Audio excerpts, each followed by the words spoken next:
कक्षा 10वीं के विद्यार्थियों का ऑनलाइन कक्षा में हार्दिक स्वागत है। प्यारे विद्यार्थियों, हम पहले पढ़ चुके हैं सूरदास के परिचय के बारे में, लेकिन फिर भी आपको थोड़ा रिवीजन के लिए बता देते हैं। सूरदास का जन्म संवत 1540 में आगरा और मथुरा के बीच मुक्ता ग्राम में हुआ था और कुछ विद्वान इनका जन्म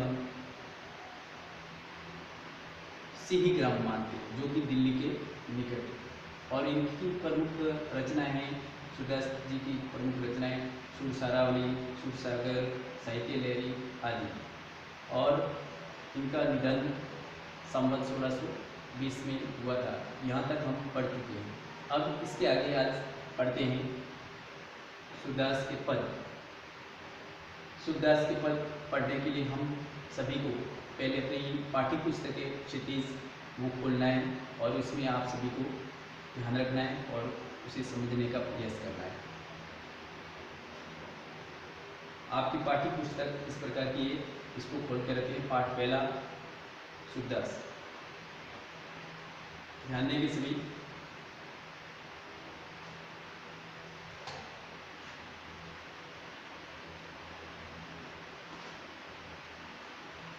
बूझत श्याम कौन तू गोरी, कहाँ रहती काकी है बेटी, देखी नहीं कबू ब्रजपुरी। काहे को हम ब्रज तन आवती, खेलत रहती आपनी पूरी। सुनत रहती श्रवणमी नंद ढोटा, करत फिरत माखन दधी चोरी। तुम्हारो कहाँ चोरी हम लेहे, खेलन चलो संग मिली चोरी। सूरदास प्रभु रसिक शिरोमणि, बात नहीं भूरई राधिका पूरी। तो इसमें सबसे पहले हम जो भी कठिन शब्द आए हुए हैं वो आपको समझा देते हैं, फिर आगे इनका भावार्थ अर्थात व्याख्या समझाएंगे। बूझत का अर्थ होता है, यहाँ शब्द लिख देते हैं, शब्द, और यहाँ उसका अर्थ।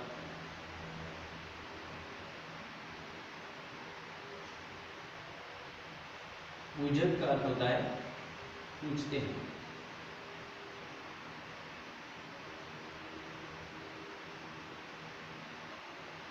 पूछते हैं अर्थात पूछना। फिर अगला कोरी। कोरी का अर्थ होता है गली। कोरी, इसका अर्थ होता है गली। फिर आगे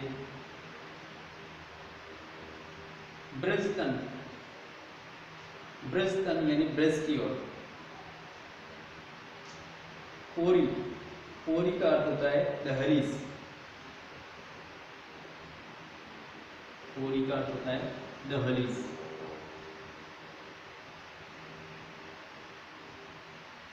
अथवा द्वार भी बोलते हैं।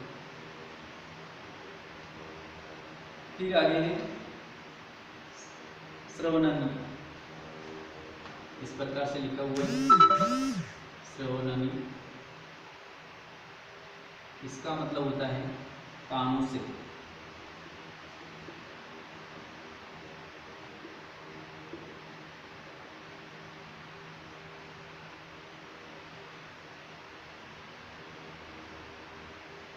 ढोटा, नंद ढोटा यानी नंद का बेटा। तो यहाँ आपको लिखना है आगे नंद ढोटा। इसका अर्थ होता है नंद का पुत्र, नंद का बेटा।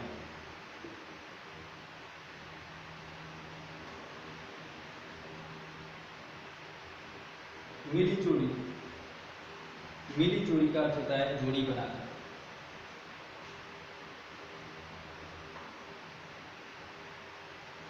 मिली जोड़ी,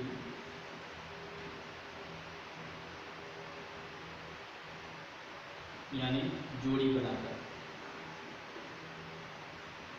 जोड़ी बनाकर अर्थात साथ साथ। तो ये हमने जो पंक्तियां पढ़ी हैं इनका सबसे पहले हम प्रसंग लिखेंगे, पर्सन में लिखना पड़ेगा।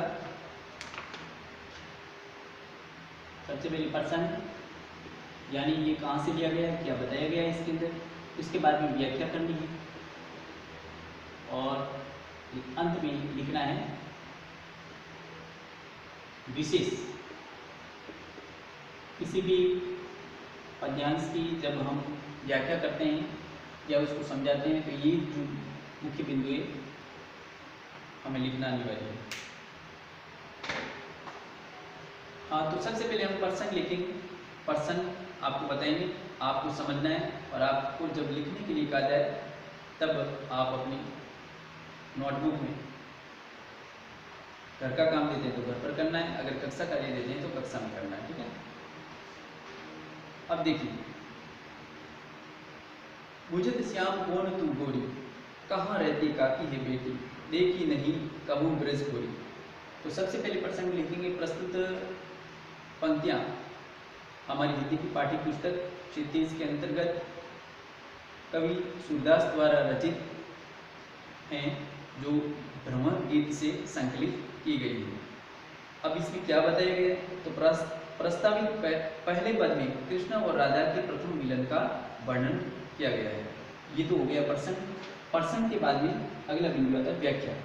व्याख्या में क्या कहते हैं, बुझत श्याम कौन तू गोरी, कहाँ रहती काकी है, काकी है बेटी, देखी नहीं कबू ब्रज गोरी। भगवान श्री कृष्ण को अचानक राधा की भेंट हो जाती है। उस समय उनके बीच में जो वार्तालाप होता है वो किस प्रकार से पूछते हैं, ये बताया गया है कि बुझत श्याम कौन तू गोरी। भगवान श्री कृष्ण पूछते हैं कि हे युवती, हे सुंदरी, आप कौन हो, कहाँ रहती, आप कहाँ रहती हो, काकी है बेटी, आप किसकी बेटी हो, किसकी पुत्री हो, देखी नहीं कबू ब्रज गोरी, आपको मैंने ब्रज की गलियों में कभी नहीं देखी। काहे को हम ब्रज तन आवती, खेलत रहती अपनी अपनी ओरी। फिर राधा कृष्ण भगवान को जवाब देती है, काहे को हम ब्रज तन आवती, हम ब्रज की ओर क्यों आए, खेलत रहती अपनी ओर, मैं तो अपनी दहलीज पर ही खेला करती हूँ, मैं तो अपने द्वार पर ही खेलती रहती हूँ। सुनत रहती श्रवणनी नंद ढोटा, करत फिरत माखन दधी चोरा। फिर राधा कहती है, लेकिन मैंने इतना जरूर सुना है कि नंद जी का एक बेटा है जो गलियों में घूम करके मक्खन और दही की चोरी करता रहता है। तुम्हारो कहाँ चोरी हम ले, खेलन चलो संग मिली दूरी। तब भगवान श्री कृष्ण कहते हैं कि तुम्हारो कहाँ चोरी हम ले, हमने तुम्हारा क्या चुरा लिया। इस प्रकार से उनके सामने बातें करते हैं। खेलन चलो संग मिली दूरी, सुरदास प्रभु रसिक शिरोमणि, बात अनुपूरी, राधिका बोलो। और इस प्रकार से बात करते हुए मीठी मीठी बातें करके उनको अपने साथ खेलने के लिए मजबूर कर देते हैं। वो कहते हैं चलो हम जोड़ी बना करके खेलते हैं। सूरदास प्रभु रसिक शिरोमणि, सूरदास जी कहते हैं कि उनके रसिक शिरोमणि भगवान श्री कृष्ण राधा जी को अपनी बातों में ही, मीठी मीठी बातों में ही बुला करके उनको अपने साथ खेलने के लिए राजी कर देते हैं। तो ये इस प्रकार पहले पद का भावार्थ आपको समझा दिया। अब आपको इनका जो लास्ट बिंदु है, अंतिम बिंदु है विशेष, विशेष में लिखना है। तो विशेष में सबसे पहले हम लिखेंगे भाषा सरल सरस ब्रज भाषा का प्रयोग किया गया है, ये लिखेंगे। दूसरा बिंदु लिखेंगे उसके अंदर अनुप्रास अलंकार का प्रयोग किया गया है। और तीसरा इसी प्रकार से लिखेंगे शैली कैसी है, संवादात्मक है। और आगे अगर लिखना चाहें तो कवि ने कृष्ण भगवान को रसिक शिरोमणि बताया है। ये इस प्रकार से आपको कम से कम 2-4 बिंदु लिखने विशेष में। तो ये आपका पहला पद हो गया। फिर उसके बाद में अगला है दूसरा दूसरा पद है, मधुकर श्याम हमारे चोर, मन हरि लियो तनक चितवनी में, चपल नैन की कोर, पकड़े उते हृदय उर अंतर, प्रेम प्रीति के जोर, गए छनाई तोरी सब बंधन, ले गए हंसनी अंकोर, चौकी परी जागत निसी विधि, लूट मिलियो एक घोर। सूरदास प्रभु सर्वस्व लुटियो, नागर नवल किशोर।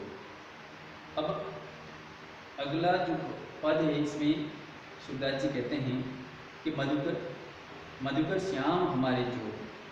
मधुकर, यहाँ मधुकर का अर्थ होता है भौरा। श्याम, हाँ इसके भी कुछ शब्दार्थ है वो आपको लिखवा देते हैं। मधुकर यानी भौरा,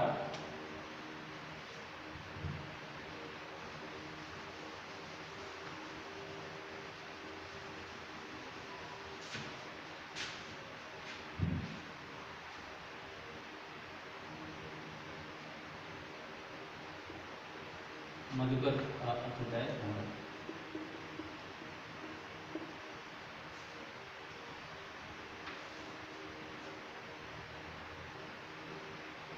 तनक जरासी, तनक का अर्थ होता है जरासी।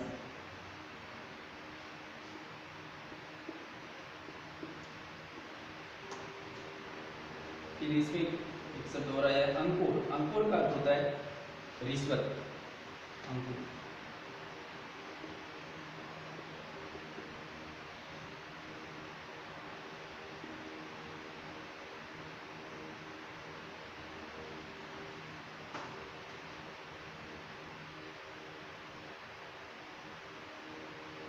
फिर इसमें सर्वस आया है।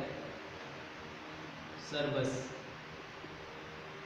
सर्वस का अर्थ होता है सर्वस्व।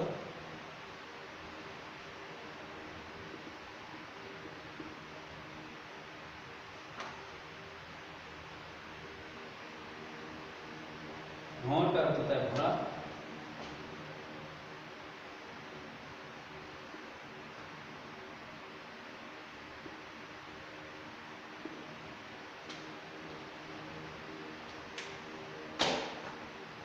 हाँ, अगली पंक्तियां, मधुकर श्याम हमारे चोर। गोपियां उद्धव से वार्तालाप करती हुई कहती हैं कि हे उद्धव जी, भगवान श्री कृष्ण हमारे चोर हैं, वो हमारे चोर है। मन हरि लियो तनक चितवनी में, चप्पल नैन की कोर। उन्होंने तनिक सी दृष्टि हमारे ऊपर डाली और हमारे मन को चुरा लिया। पकड़े हुते हृदय उर अंतर, प्रेम प्रीति के जोर। हमने तो उनकी छवि को, अर्थात उनसे हमने हृदय से प्रेम किया था, और प्रेम और प्रीति अर्थात अनुराग के कारण हमने उनको हमारे हृदय में कैद कर दिया था। उनकी छवि को हमारे हृदय में कैद कर दिया था। गए छड़ाई तोरी सब बंधन, ले गए हंसनी अंकोर। लेकिन फिर भी भगवान श्री कृष्ण सारे बंधन तोड़ करके हमें उनकी मुस्कान रिश्वत के रूप में लेकर गए। चौकी पई जागत निसी बीती, दूध मिलियो एक भोर। रात बीतने पर मैं चौंक गई कि मुझे एक भौरा मिला था जो कि हमें वियोग में डाल करके चला गया, वियोगग्रस्त कर दिया। चौकी पर ही जागत निसी बीती, रात बीतने पर मैं जाग उठी, लेकिन वो सारी रात को जागते हुए बिताया। दूध मिलियो एक भोर, रात्रि को जो दूध मिला था। फिर आगे देखिए, सूरदास प्रभु सर्वस लुटियो, नागर नवल किशोर। सूरदास जी कहते हैं कि गोपियाँ ऐसे बता रही हैं कि हमारा सब कुछ भगवान श्री कृष्ण ने लूट लिया है, और इसीलिए भगवान श्री कृष्ण हमारे क्या हैं, चोर हैं, हमारे मन को चुराने वाले हैं, और इसीलिए हम अब उनकी बातों में आने वाली नहीं है। नवल किशोर का अर्थ यहाँ पर भगवान श्री कृष्ण होता है। तो ये आपके दोनों पद समझा दिए। अब इनके भी आपको इसी तरह से लिखना है, प्रसंग, व्याख्या, विशेष, ये मैंने आपको पहले ही समझा दिया है। तो आज की कक्षा यहीं पर समाप्त होती है। आपका जो कक्षा कार्य और होमवर्क है वो मिट्स योर पेरेंट ऐप में दे दिया जाएगा और उसमें से देख करके आप अपना कक्षा कार्य और गृह कार्य पूर्ण करेंगे। धन्यवाद।